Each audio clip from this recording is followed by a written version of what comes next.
That's my story of creation. That's how worlds are born.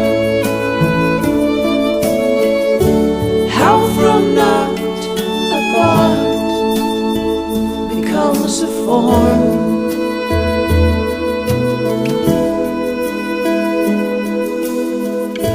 I had to pretend that oneness could shatter, and down into matter I came. And 10,000 forms burst into being, no two exactly the same.